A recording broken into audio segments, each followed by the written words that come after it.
Полуостров Таймыр. Самое северное окончание великого евразийского континента.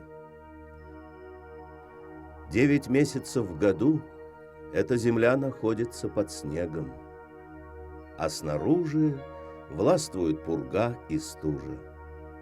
Невозможно представить, что для каких-то живых существ эти края могут служить домом, вполне уютной средой обитания. Когда-то эти снежные равнины бороздили стада мамонтов, здесь жили саблезубые тигры и пещерные медведи. Все эти животные исчезли с лица земли. Однако сегодня, благодаря вмешательству человека, в таймырской тундре можно встретить могучего представителя той мамонтовой фауны. В поисках северного быка. Палеонтологические находки указывают, что северные быки или овцебыки вымерли на Таймыре около 3000 лет назад. Но они продолжали жить на американском континенте. И ученые решили в очередной раз поспорить с природой. В 1975 году в район реки Бикада из США и Канады были привезены 25 животных. Съемки 30-летней давности запечатлели первых переселенцев. На этих кадрах хорошо видно, что быки, чувствуя опасность, не спасаются бегством, а становятся в круг, снаружи которого мощные самцы. Телята прячутся внутрь, за их спины. Эта тактика успешно защищала овцебыков от нападения волчьей стаи, но делала их особенно уязвимыми против копий и стрел первобытных охотников. По одной из версий, именно люди стали причиной исчезновения быков на севере Сибири. В течение нескольких лет ученые вели за новоселами наблюдения. Акклиматизация проходила непросто. Несколько животных погибло, но все же основной состав выжил и стал давать потомство. Через 5 лет овцебыков выпустили на волю, предоставив им обживать огромные территории.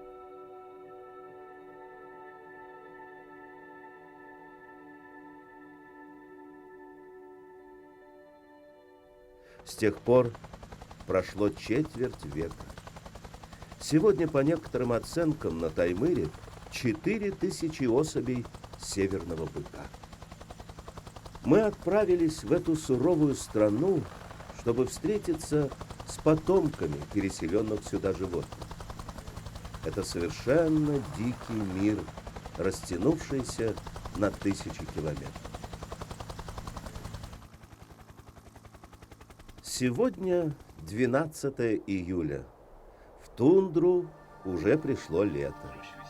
Мы собираем рафт и отправляемся в путь по реке Таймыре, главной водной артерии полуострова.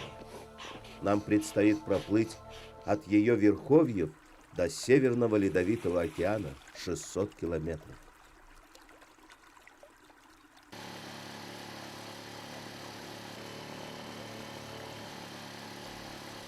В это время повсюду на реке кишмя кишат водоплавающие птицы. Это гуси-одногодки. Они сейчас линяют и поэтому не могут летать. Чувствуя свою уязвимость, они сбиваются в большие группы по несколько тысяч.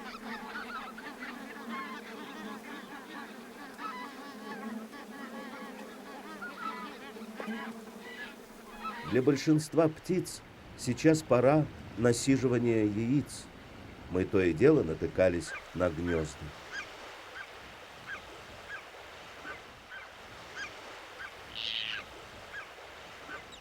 Самыми бесстрашными родителями оказались полярные крачки. Они отчаянно бросаются на всех, кто приближается к их гнездам.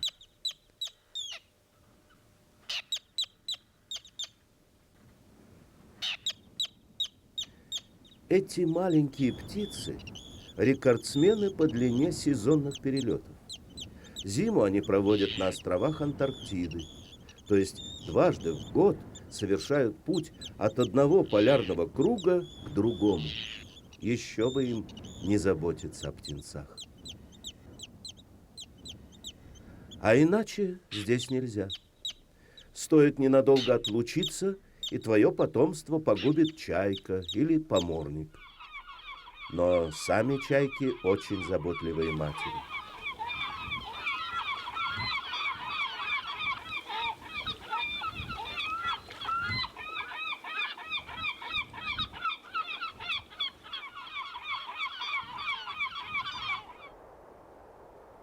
Лето в тундре удивительно по своей красоте.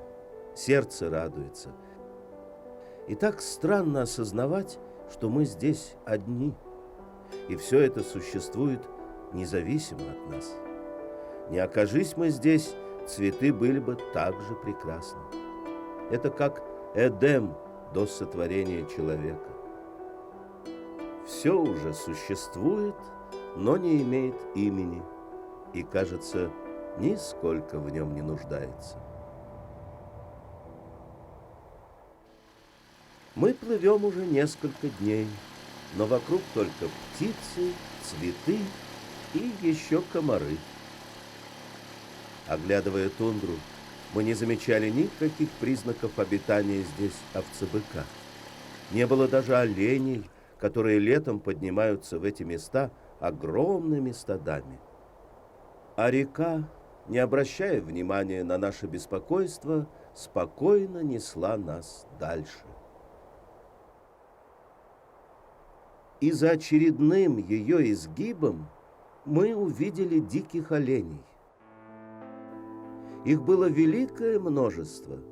Очевидно, они никогда не видели человека, и наше присутствие их совершенно не смущало.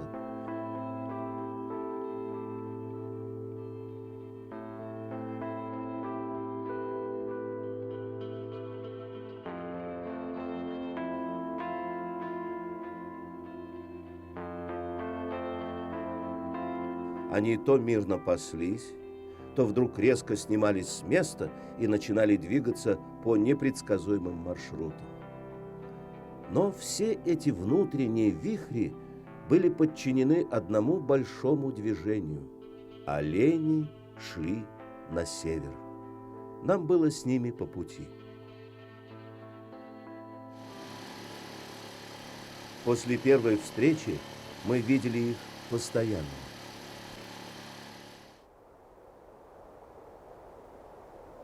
Где-то следом за стадами оленей шли тундровые волки, но они нам на глаза не попадались, в отличие от их сородичей, песцов. Песцы роют свои норы в песчаных холмах рядом с рекой.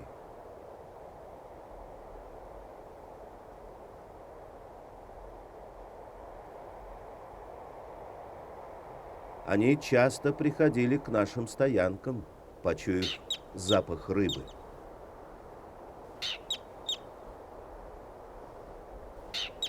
Чем дальше мы плыли на север, тем сильнее чувствовалась близость холодного океана. Температура не поднималась выше 6 градусов. Дул сильный ветер и часто шел дождь. Чтобы развести костер, мы собирали вдоль берега плавник. Иногда нам везло. Мы встречали старые стоянки охотников и разбирали их на дрова. На 10-й день пути мы доплыли до места, где река впадает в озеро Таймыр. Недалеко от устья, на мысе Саблера, нас ждала неожиданная встреча.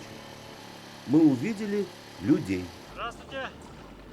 Здравствуйте! Здесь находится туристическая база. Правда, туристов из года в год приезжает все меньше и меньше, далеко и дорого. Поэтому смотрители базы были тоже очень удивлены и обрадованы встрече. Нас накормили шурпой из оленьего мяса. Подкрепившись, Мы расспросили об овцебыках. Их здесь видели, но давно. Нам посоветовали искать ближе к горам Бырранга. С левой стороны будет стоять прямо он на берегу вездехода, он черный, видно. Да. Вот на этом мысе. И вот эта сторона, вот до вездехода, Да. она очень глубокая. Вот тут мы ее тоже подальше обойти, да? Типа? Да. Ну, Вот там- сюда, и вот где-то вот здесь, вот под этой горой стать хотим. Да. На прощание нас предупредили быть осторожней на озере.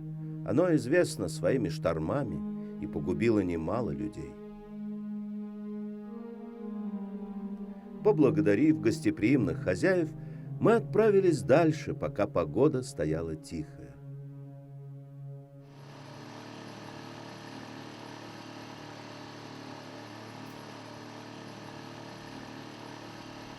Но так просто пересечь озеро Таймыр не удалось. На следующее утро разыгрался шторм, который задержал нас на 3 суток.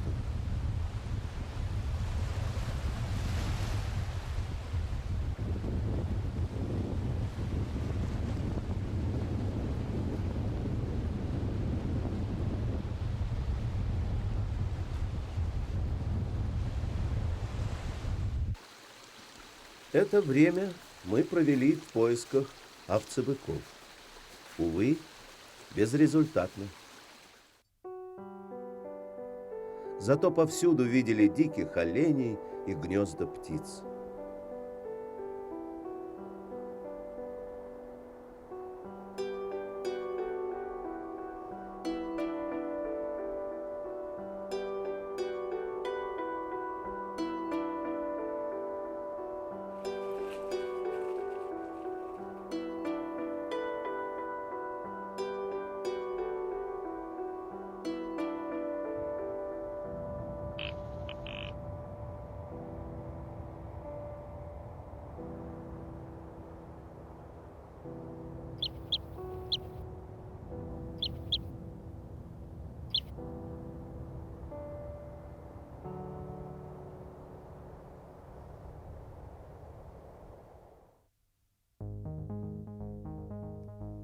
Озеро Таймыр – второе по величине после Байкала озеро Сибири.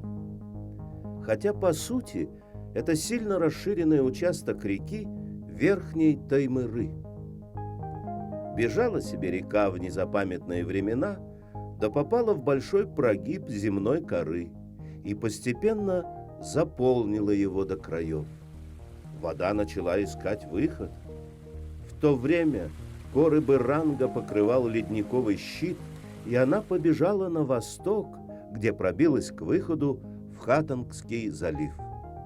Но как только древний ледник стал таять, открылась тектоническая трещина через горы Быранга. Воды из озера устремились по ней в Карское море, образовав реку Нижняя Таймыра. По ней мы и продолжили наше путешествие к океану. Местные жители Долганы дали этим горам выразительное имя – «Страна мертвых», и никогда не кочевали здесь со своими оленями.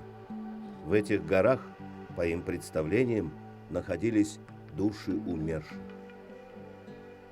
Глядя на голые скалы, действительно кажется, что земля эта совершенно безжизненна. И мы подумали, что здесь нам вряд ли удастся найти овцебыков. Но первые впечатления обманчивы. Именно здесь стали попадаться следы их присутствия. Этого погибшего бычка мы нашли в очень странном месте. На Таймыре, на поверхность, часто выходят залежи каменного угля. Здесь часто происходит самовозгорание. Овцебык, наверное, задохнулся в испарениях. Уголь горит, словно работает какая-то подземная кузница. Понятно, почему долганы считали эти края мистическими.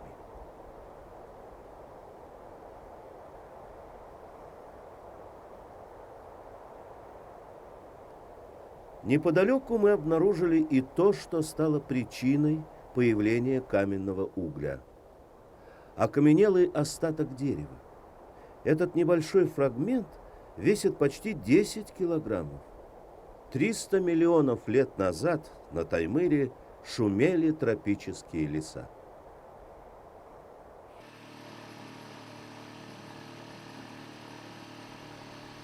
Мы прошли большую часть пути, но не встретили ни одного овцебыка. Наши надежды таяли с каждым днем.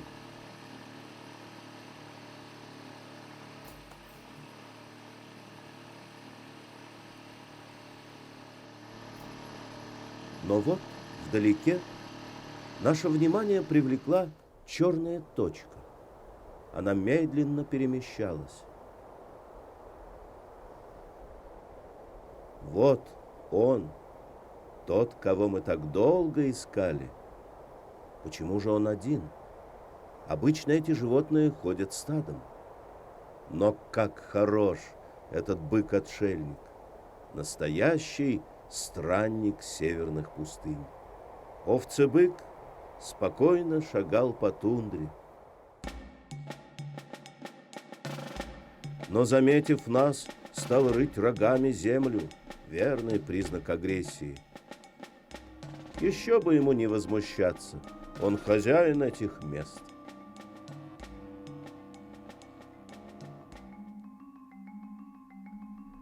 Нас было больше.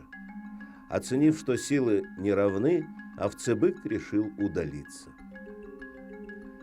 Какие все-таки необычные существа. При беге бык напоминает лошадь, снаряженную для рыцарского турнира.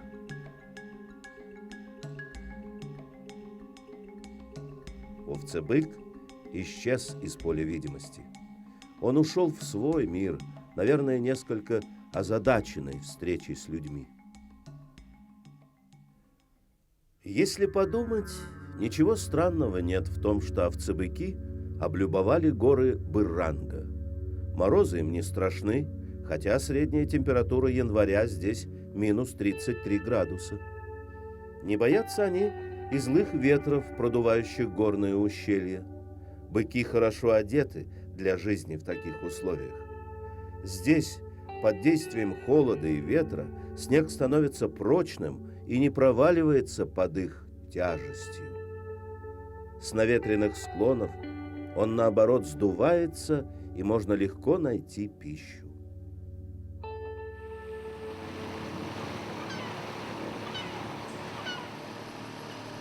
А нас река несла дальше.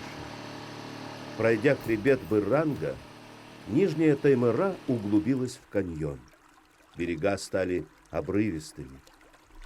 Все сильнее ощущалось дыхание океана. Солнце уже не проглядывало из-за туч. Часто шел снег, и это середина августа. В сентябре здесь уже начнется настоящая зима. Изменения произошли не только в погоде. Растительность стала чахлой, зато мхи и лишайники предстали во всей красе.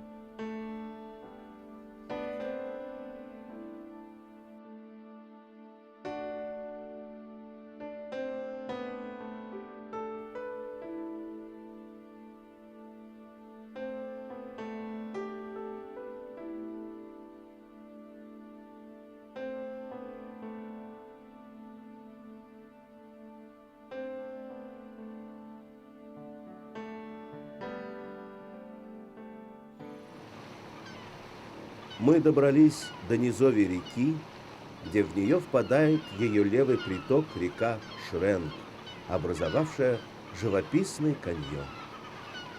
Здесь мы были вынуждены закончить наше путешествие. До океана мы, увы, не доплыли. Нам пришлось сократить маршрут из-за остановок, потраченных на ожидание хорошей погоды.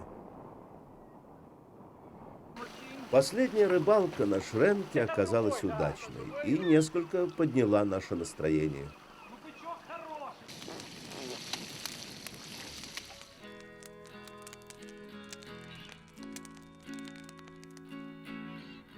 40 дней мы жили наедине с дикой природой. Пришло время прощаться с Таймыром.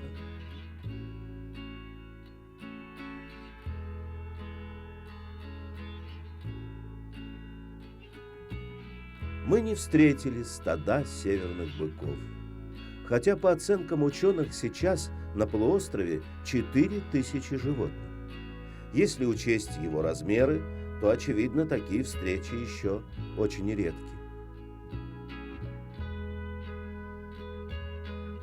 Наверное, за 30 лет самостоятельной жизни овцебыки чувствуют себя в таймырской тундре как дома. В общем-то, это и есть их дом. Они просто вернулись после долгого отсутствия. Не потеснят ли они других его обитателей? Не окажется ли их возвращение плачевным для природы? Покажет время. А пока северные быки продолжают осваивать новые земли, следуя законам природы, заложенным в их генах. Сегодня, когда популяция овцебыков на Таймыре окрепла и разрослась, ученые решили продолжить эксперимент, расселить животных по другим местам российской Арктики. Первым таким регионом стала Якутия.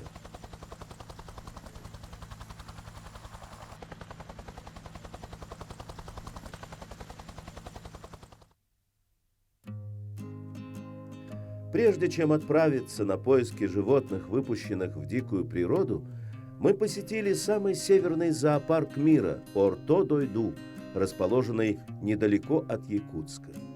Аналогов создания зоопарков в таком суровом климате нет больше нигде. Но, как показывает опыт, и на севере можно содержать животных из разных уголков Земли.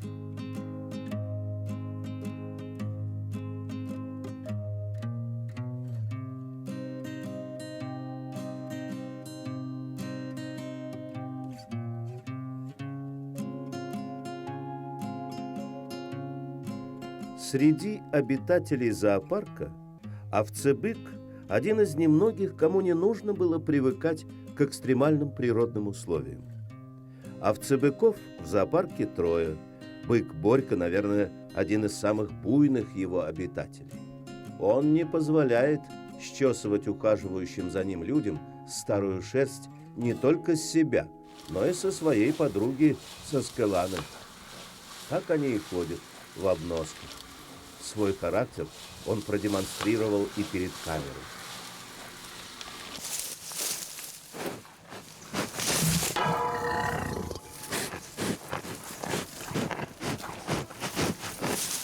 Кажется, такого серьезного зверя невозможно сделать покорным домашним животным. Однако в Якутии предприняли попытку приручить овцебыков. Программу по разведению северных быков финансирует компания «Алроса». Поэтому и питомники, где их выращивают, называются «Живые алмазы Якутии».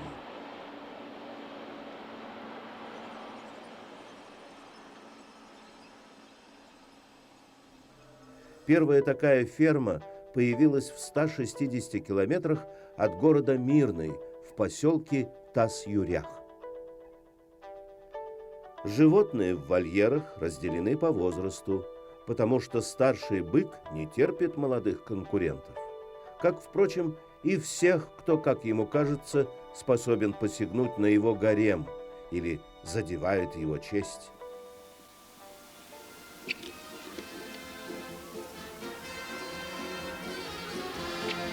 Рассерженный бык начинает мотать головой и долго готовится к разбегу. Если противник не отступает, бык переходит в атаку.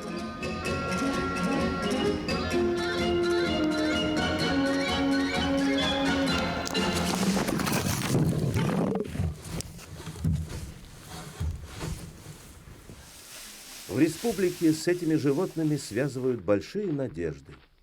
В древние времена они служили пищей для арктических жителей, а шкуры использовали для жилищ, саней и спальных мешков.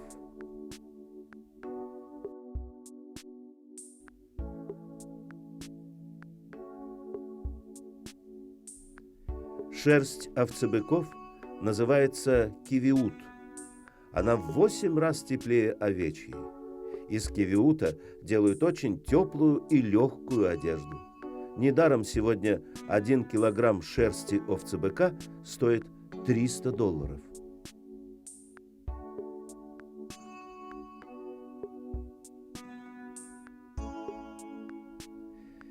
И все же мы хотели увидеть якутских овцебыков в дикой природе. Мы отправились в поселок Чокурдах, расположенный в низовьях реки Индигирки. В 60 километрах от него в 2000 году было выпущено 11 животных. Мы поселились в одном из заброшенных домиков на берегу Индигирки. Недалеко отсюда живут овцебыки.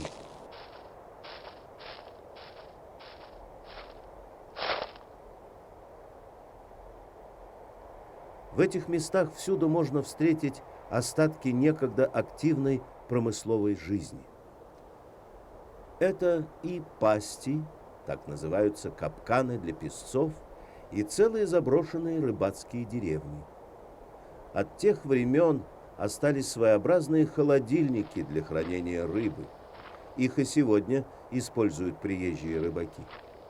Они представляют собой колодцы, вырытые в вечной мерзлоте.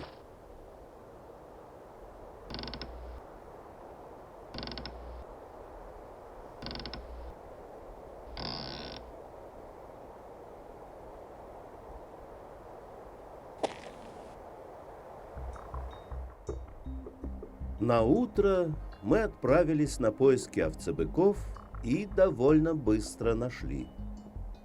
Похоже, животные чувствуют себя как дома.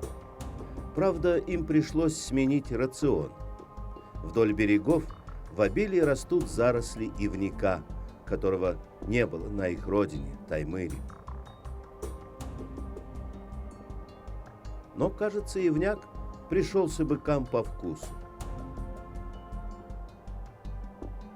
Понадобилось всего 3 года, чтобы животные дали первый приплод – 5 телят.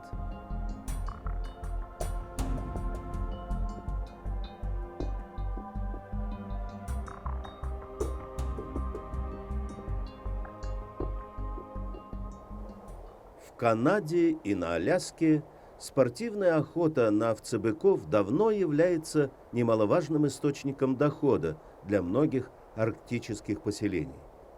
Когда поголовье овцебыка в Якутии возрастет, то и сюда смогут приезжать туристы-охотники. Возможно, тогда заброшенные поселки снова оживут, и люди смогут обеспечивать себя, не покидая родных мест. Сегодня в Якутии создается новая отрасль – овцебыководство.